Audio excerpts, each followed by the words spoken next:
It's all in the grind, Sizemore. Hello, my name is Will, and this is Exploding Helicopter, the podcast that loves war movies with an egregious Jimi Hendrix needle drop. In 1993, images of dead American soldiers being dragged through the streets of Mogadishu were broadcast around the world. Those pictures sparked outrage, but also had longer-lasting political consequences. Elite American troops had launched a disastrous raid in the Somali capital Mogadishu. Their aim was to capture key allies of the powerful Somali warlord Mohammed Farah Aidid. But US forces met fierce resistance from Aidid's militia. 2 US Black Hawk helicopters were shot down, and in the ensuing battle, hundreds of Somalis were estimated to have died. Some 18 Americans and 2 UN soldiers were also killed. At the same time, the United States was leading a UN mission to end the civil war and famine in Somalia. Within 6 months, the US had withdrawn its forces from the country, and the perceived failure of the Somali mission made the US wary of intervening in later crises, such as the Rwandan genocide and the Yugoslavian wars. All of which brings us to the film we're reviewing here, Black Hawk Down, a dramatised account of what happened during that fateful military operation. To help me look at the film, I'm joined by a man who has a mysterious skill that precludes him from doing missions, but luckily not from podcasting on this show. It's Nick Rehak. Welcome back to the show, buddy. Thank you for having me back, Will, and such an enlightening and uplifting film we get to discuss.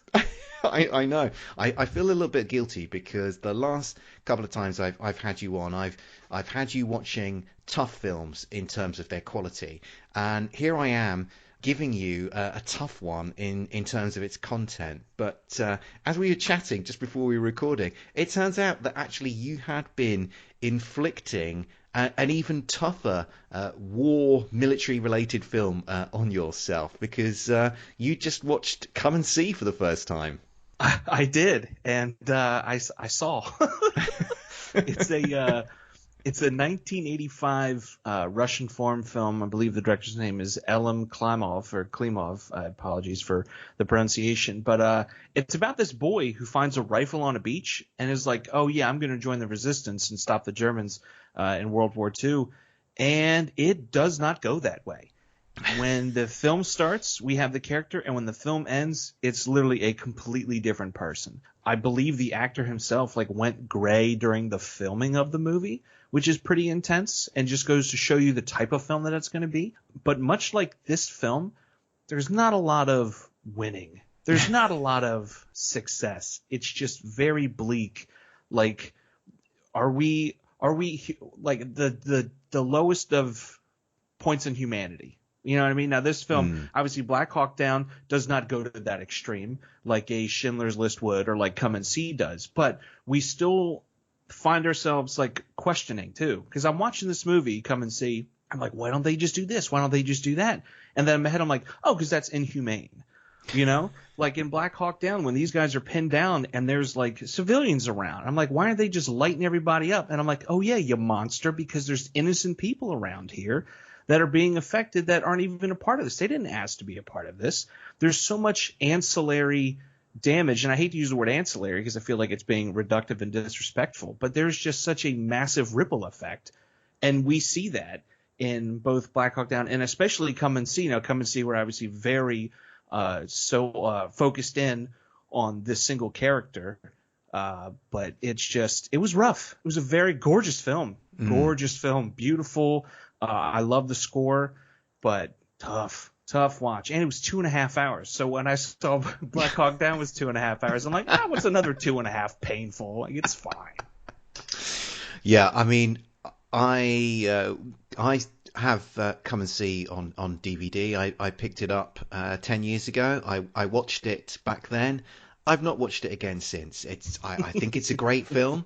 I think it's a very profound film. I've lent my DVD and recommended it to other people, but I have never felt sufficiently moved to ever need to put it back into my DVD player and give it another watch. I'm kind of feeling a bit bad about that because it is a very, very good film, but at the same token, it's I think it might be once was very possibly enough for myself with that film, because it's incredibly bleak, very powerful, and I'm not sure I've got the sort of the mental resolve to put myself through that again. No, it's very much a one and done. I'm glad I saw it, but like you said, it's very bleak, and I don't think it's something I'm going to seek out. Like Requiem for a Dream, right? Very bleak. Something I'm not going to seek out. Whereas like a Schindler's List, that's something I might watch like every other year, kind of thing, because I can kind of pull myself together enough to watch it and be like, okay, here we go, and then get through it. Because at the end of the day, all these films, it sucks. All these intense war films are some of the most beautiful, one of the most beautiful films out there. I mean, look at Thin Red Line, gorgeous, and the soundtrack is just awe-inspiring. But here we are, blood and everything. Okay, well, I think we've done enough talking about other war movies. I think it's time we got stuck into Black Hawk Down itself. So let's listen to some ominous-sounding snippets of dialogue. You shouldn't have come here. This is our war, not yours. 300,000 dead and counting. That's not a war, Mr. Ito. It's genocide. These people, they have no food.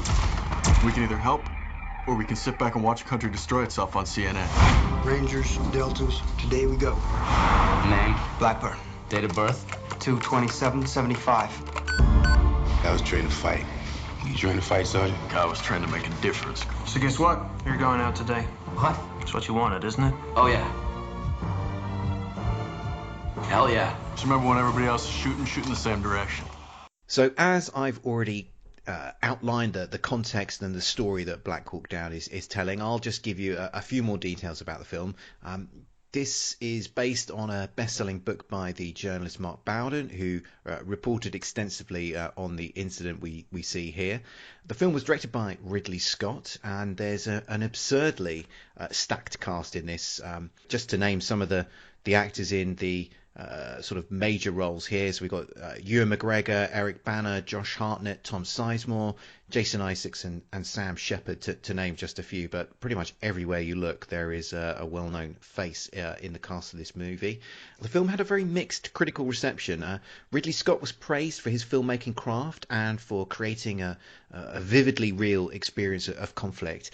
However, the film was criticised, with some saying that it was racist, that it was military propaganda, while others confusingly criticised it for not having a message at all.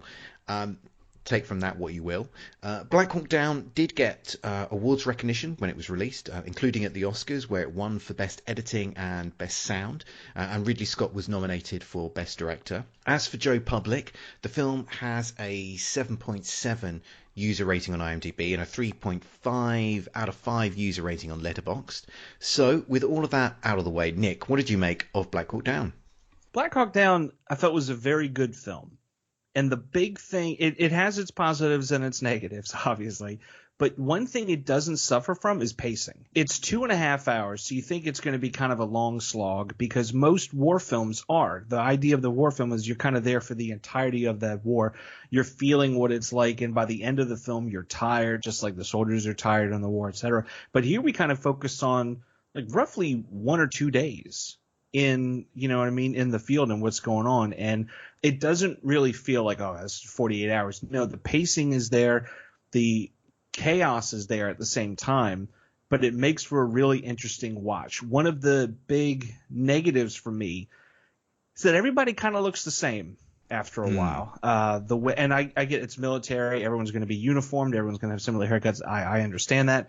But I'm talking like in the face. There's some times where I'm like, wait, who's this? Who's that? So it made sense that every so often you'd see a name. I'm like, oh, okay, that's who that is. So at times it was hard to kind of care about the people. I mean, obviously you're upset. Characters are dying. You never want to see something like that. But it's not like you have one character that's tugging on your heartstrings. So when they go, it's like, oh, no, we lost so-and-so. It's just kind of across the board. We're losing people left and right. And after a while, you just – I don't want to say numb, but you're just kind of like, okay, another body. Okay, another body, which is like a really weird feeling to have in general, especially when watching the movie. But overall, I don't want to say the word enjoyed, but I'm glad I watched. This was a blind spot for me. I had never seen it before, so I was glad I got to watch it. Yeah, I mean, I would agree with a lot of what you said there. I mean, I think this is a very powerful film. I think it's It's got a very impressive ensemble cast. I actually think that the film like juggles the number of actors in it really well. And it's actually telling quite a complicated story, because within this military operation you have got groups of soldiers who end up being split off apart from one another and finding themselves in different situations.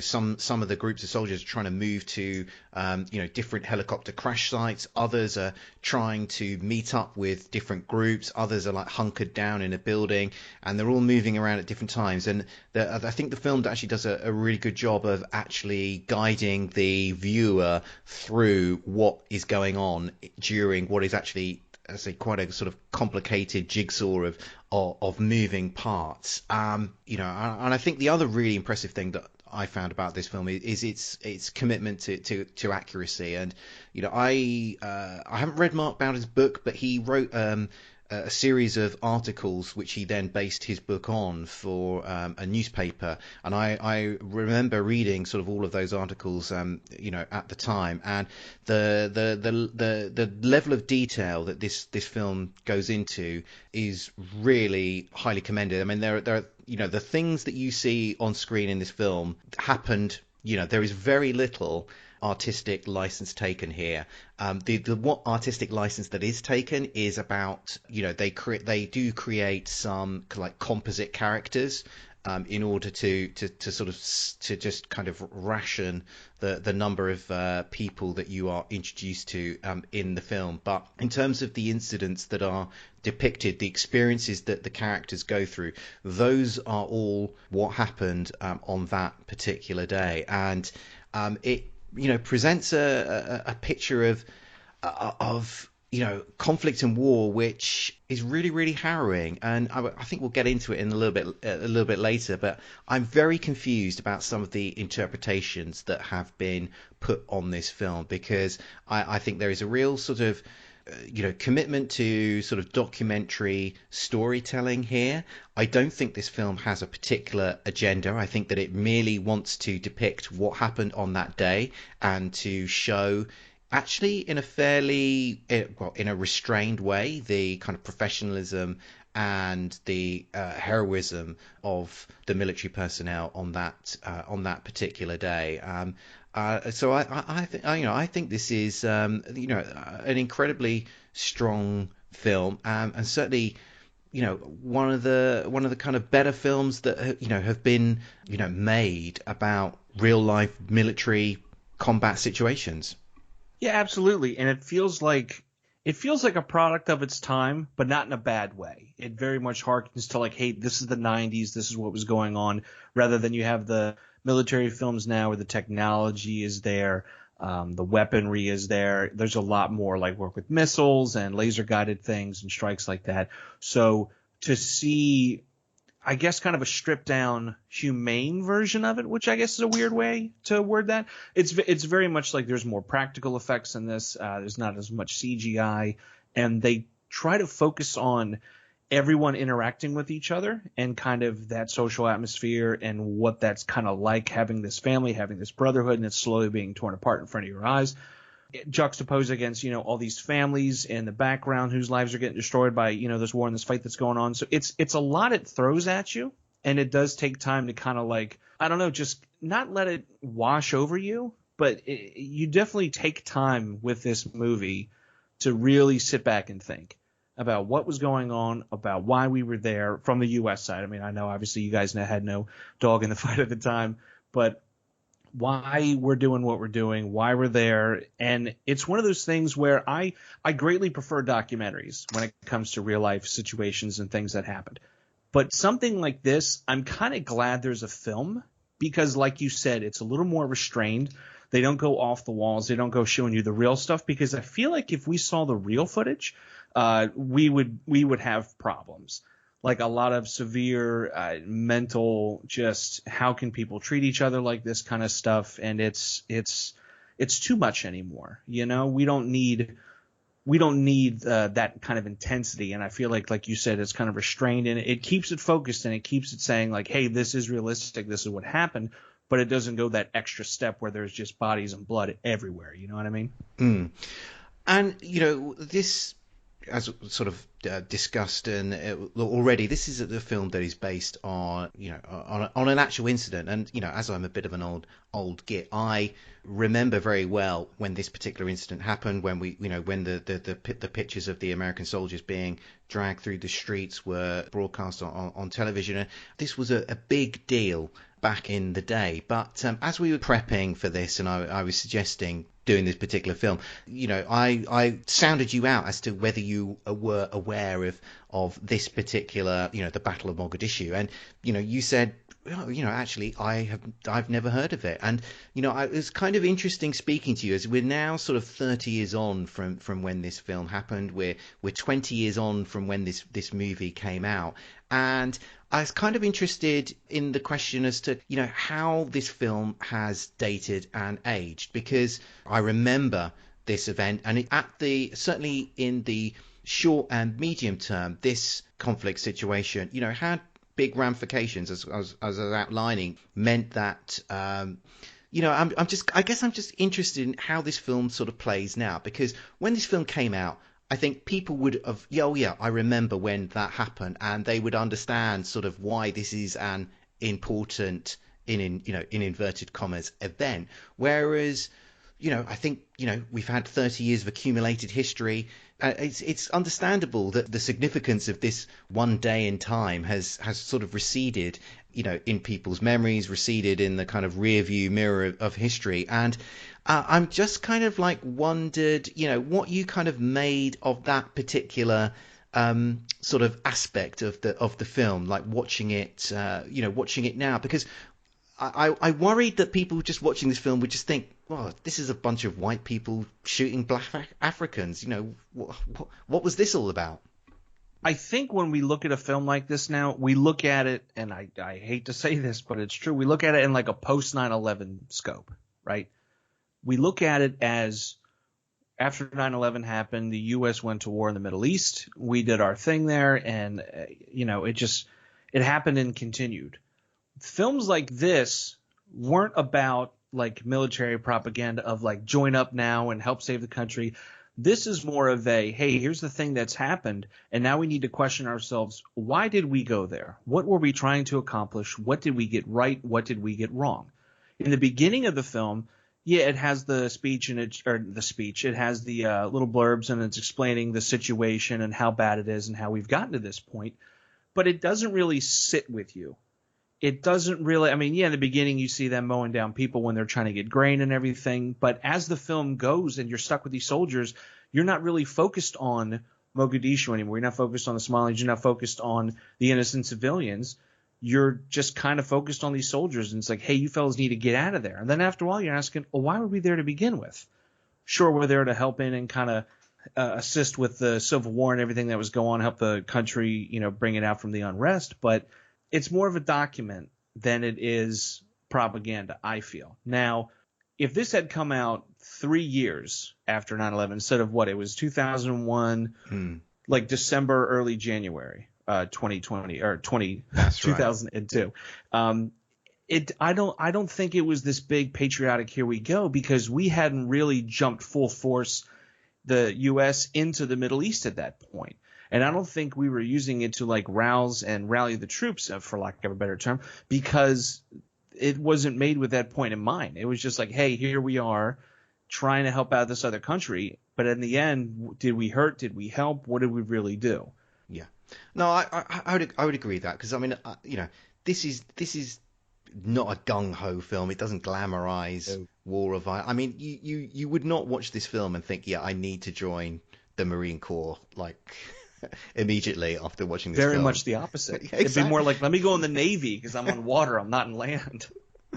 Yeah. Well, let's get off these heavy, political subjects, and let's talk about the cast here, because as I mentioned, there's somebody everywhere in this film. Who stood out for you for either good or bad reasons? William Fichtner kept standing out, and Jason Isaacs kept standing out. Jason Isaacs, he's just got those eyes that they paralyze you, they hold your gaze. And William Fichtner, he's just got a face that I'm like, oh man, it's that guy. I like seeing that guy. That happens a lot in this film. When you see someone on screen, it's either, oh, I like that guy, or, oh, what's his name? I know him from that thing. And then you spend time trying to figure out, who this person is, what they were doing. Like I saw a very young Tom Hardy in there, and I'm like, oh my God, it's Tom Hardy. You know what I mean? Stuff like that. You just see all these people, and then you see what they've gone on to do. One thing it dawned on me, I didn't realize how much of an ensemble film this really was, because on the poster, you always see a lot of Josh Hartnett. But that's not really the case. They focus on him a little bit, and they bounce around, and they look at different characters and their arcs. Ewan McGregor playing Grimes, he's been pencil pushing and making coffee. Now he's out there. Well, we've mentioned that this film's got Tom Hardy in. It's got Jason Isaacs, two actors who are very noticeably not Americans, and there is actually a lot of English, Scottish. There's Australians, there's Danish people even. Playing Americans in this film, which obviously requires them to adopt accents, and I find some of the accents of these actors in this film of very variable quality. Now, I don't know whether I am simply bringing the fact that I know what Ewan McGregor's real voice sounds like. I'm British. I know what Jason Isaacs normally speaks like very acutely. And so I often find it hard when I hear them speaking American accents, because I just think that's not your normal voice. That also sounds like a horrific accent. So you're the you're the actual American on this podcast. What did you? I mean, I haven't seen your birth certificate. This is the Nick Rehak birther movement starting here, but. What did you make of the accents that some of these foreigners are employing here to be Americans in this film? I think across the board they were solid, but there's two of them that stand out to me that really weren't. Ewan McGregor, there was some parts where I'm like, we should have got another take on that. Like, you were really close. And the other one was Orlando Bloom. Every so often he'd be talking and it would kind of start to tilt away and then come back up. Like if he spoke in shorter bursts, he would have been fine. But like it dips and comes up. Tom Hardy nailed it. Nikolaj Coster, so on and so forth. He was really great. Who's the other guy? Hugh Dancy. He's always done a really good American accent for my money. Eric Bana was solid. I didn't really see problems with anybody else, just those two, which you think like, okay, you guys are bigger names. Maybe try a little bit harder, but I think they just gave it the old college try. Well, I'm interested in what you say about Eric Bana, because his accent sounded really bad to me. But I will defer to your expertise in the subject. If you think it was decent, I will defer to you. To me, it sounded kind of similar to like a bit of a Texas twang to it, like definitely like from the South. That's what I got from it. But it sounded like a bad impression of a Texan accent. But if you thought it was solid, I will defer to yourself. If it wasn't Texan, and this is going to be very specific, I heard a little bit of Southern West Virginia, like Northern Kentucky in there, just because of the way as he talks. When he talks, he goes up on some words. I know a handful of people from that area, and that's very similar to like their speech patterns. Okay, well, that's a very Australian speech pattern anyway, going finishing sentences on an up intonation. So interesting. It might be why he zeroed in on that as the accent to go for. The one where I will have one that I am in complete agreement with you is Ewan McGregor. I mean, his accent sounded horrible to my ears, and I don't know what you make of the rest of his cinematic oeuvre, but if I was his agent, if I was having him in my film, I would say under no circumstances are you to employ an accent, because his track record of accents, I think, is horrendous. I don't know why anyone. He's Scottish. He should follow the example of Sean Connery. He just uses normal voice in every film that he does, and just let the audience just roll with it. or even lean into it and just be like, who's this guy? He's like, oh, yeah, he's a Scot from blah, blah, blah. He came in. Oh, my dad was in the military. My mom was Scottish, blah, blah, blah. That's why they got me behind a desk.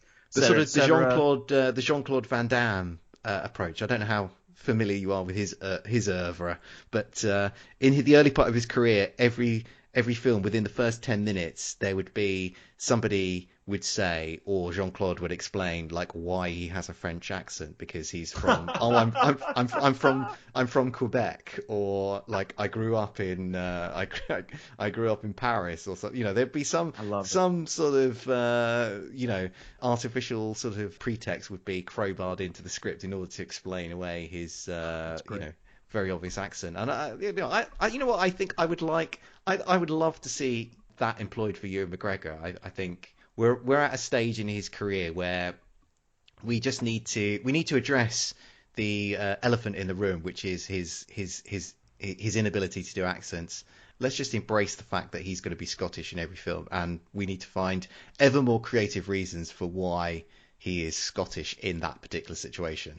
Yeah, I mean, because he's a fine actor. He's been in a lot of really good films. I like whenever he's in a project, good or bad. I like seeing it, but I feel like what is it when he was in? Oh gosh, why would you? Dr. Sleep. I feel like in Dr. Sleep he had a much better grip on an American accent than what he did in this. But then again, many years have passed since, so maybe he saw this and was like, "Oh, I gotta work on it." Yikes. Okay, I think we're going to take a quick break, and when we come back, we're going to be looking at the exploding helicopter action. In the future, the game itself is so realistic, players are literally scared to death. The game maker. Reality's the one thing your entertainment dollar couldn't buy until now. And the geneticist. It's a brave new world out there, Mr. Takamura. Will team up to create perfect crimes. Everything you feel in this game is real. Clone sex slaves, clone bank robbers, clone armies. But this player got him. Is the latest in law enforcement. Stop where you are, police. And he's not playing to lose. You ought to do something with some of that suppressed anger.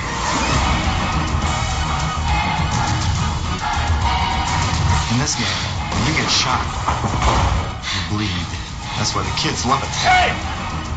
You're a dead man. Lorenzo Lamas. Let's go. Chris Sarandon. Do or die, brother. And Peter Coyote. You can't rush perfection.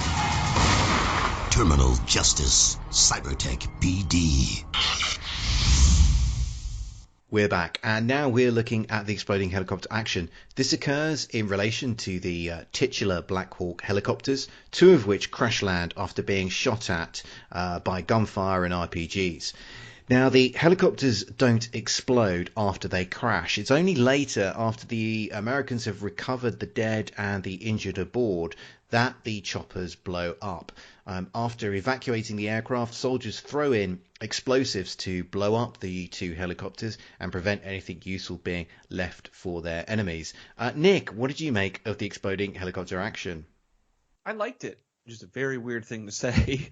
I thought it was really well done. It was nice to have a view from inside the cockpit. A lot of the exploding helicopter films that I've watched and reviewed with you on your show here is from the outside, right? We just see it happen and explodes. You might have had one or two instances where somebody looks at something or somebody's holding the controls and they panic and then it pans out, boom, explosion.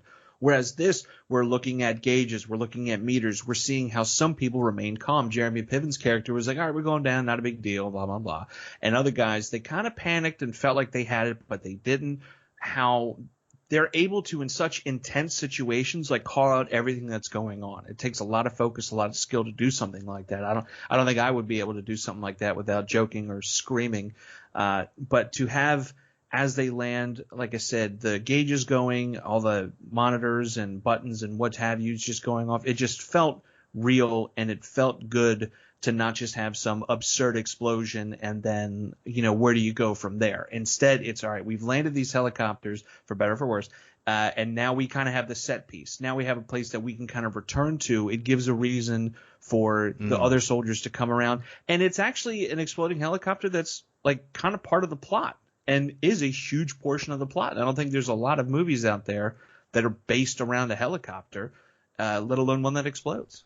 Well, indeed. Obviously, as you say, helicopters are sort of central to the plot here. They give the title to the film, and they're kind of, that it's the sort of in some ways it's a shorthand for the entire incident that this film is depicting.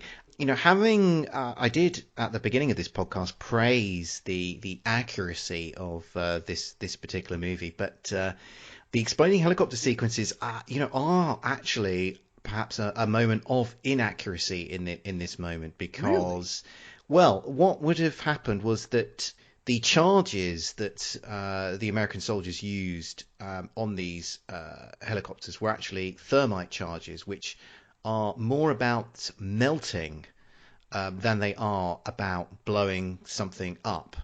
And but obviously a charge that melts a helicopter is insufficiently cinematic. So Ridley Scott took the decision that we're gonna have these helicopters blow up. The kind of the military advisors that were working on this film told him, well, this is not accurate. That's not how these charges work. And I think Ridley Scott was like, yeah. Not in my movie, mate. But that is where we find. But talking of Ridley Scott, very long and illustrious career in cinema. This is his only film with an exploding helicopter. What? It's true fact, Nick. True fact. No. The only one he has ever made. There's no point watching The Duelists or the House of Gucci looking for an exploding helicopter. And obviously Ridley Scott's brother Tony Scott is somebody that we have discussed previously on this show. He has actually directed 2 films with an exploding helicopter, Spy Game and Domino. But in both of those films, the helicopter explodes off screen. And I don't know what you think, Nick, but given the careers of both Ridley Scott and Tony Scott, I kind of feel like we should have had more from this family in terms of the exploding helicopter genre. Oh, we absolutely should have. I mean, if you look at Ridley Scott's career, he, hearkening all the way back to Alien, obviously you're not going to have an exploding helicopter on a ship, but he's no stranger to huge ships that potentially could have explosions. Look at Blade Runner. Look at the newer Blade Runner. All these films. There could have been a helicopter explosion in American Gangster. There could have been one. G.I. Jane. G.I. Jane didn't have an exploding helicopter? It did not, sadly. What? I mean, maybe he could have shoehorned in one for like Gladiator or Hannibal, but I'm still. Well, hold on. He was an executive producer on the A-Team, so I feel like that's Joe Carnahan, though, so it doesn't really count. But he's exploding helicopter adjacent to a lot of projects. If you look at Ridley Scott's producer credits, I can't believe that he actually even knows that his name is on all of the things that he's producing. There's no way he's actually contributing to all of those things. He wouldn't actually have time to direct any films if he's actually playing a role. His name's just getting, as I say, I don't even know if he's aware that his name's on all of these things. His name's on the Death checks on keep the coming Nile? in. He's not worried. He doesn't ask questions. Maybe everyone's happy there, but maybe there is maybe there's an inquiry that. Actually, I'd love to do that. If I was on the next, this is a little challenge for any film journalists. The next time you're interviewing Ridley Scott on a film junket, do a little kind of pop quiz with him and ask him: did you executive produce, yes or no, these TV programs and films? And see, I'd love to know how many. If you throw those questions to him, how many did he actually get right? I suspect not very many.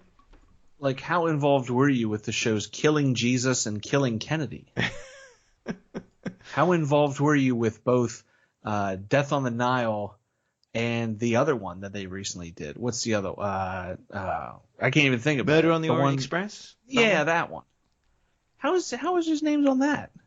Who knows? This doesn't make any sense. I mean, I'm looking through at some of this stuff, and I'm like, what? Like, he was an executive producer for Numbers, the TV show that was on CBS for a while. Like, what? I think Tony Scott was involved in that. So I think Tristan and Isolde?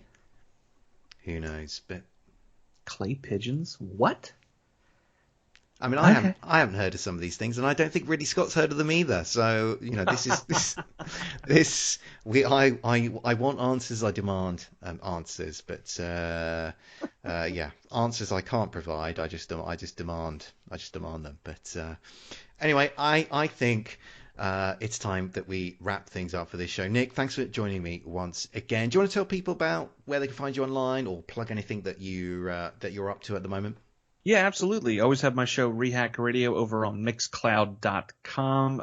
Just search Rehak Radio. You're bound to find it. The program is roughly an hour, give or take a couple minutes. It's me. We're listening to tunes. We're talking about the tunes, telling some stories behind the tunes. It's just a grand old time. Recently, I was on Movies, Films, and Flicks, hosted by Mark Hoffmeyer. He reached out to Jay Clute and myself, and we talked about Primal, the Nick Cage film that came out recently, and not great. Not great. I could have told you that in advance. But as always, don't forget to check out the Exploding Helicopter website for more reviews and information about films where helicopters explode. We'd be very grateful if you could rate, review, or retweet what we do. Anything you could do to help spread the word would be very much appreciated. We'll be back soon. But until then, keep watching the skies for those exploding helicopters.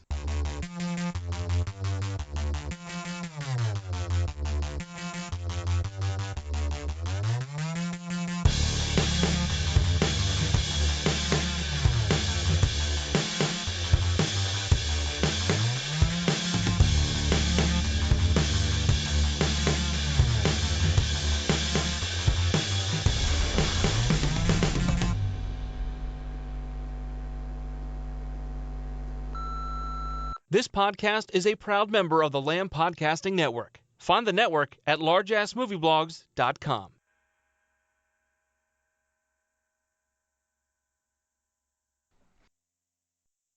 It's all in the grind, Sizemore. Can't be too fine, can't be too coarse. This, my friend, is a science. I mean, you're looking at the guy that believed the commercials, you know, about be all you can be. I made coffee through Desert Storm. I made coffee through Panama while everyone else got to fight, got to be a ranger. Now it's Grimesy Black One Sugar, or Grimesy got it powdered anywhere.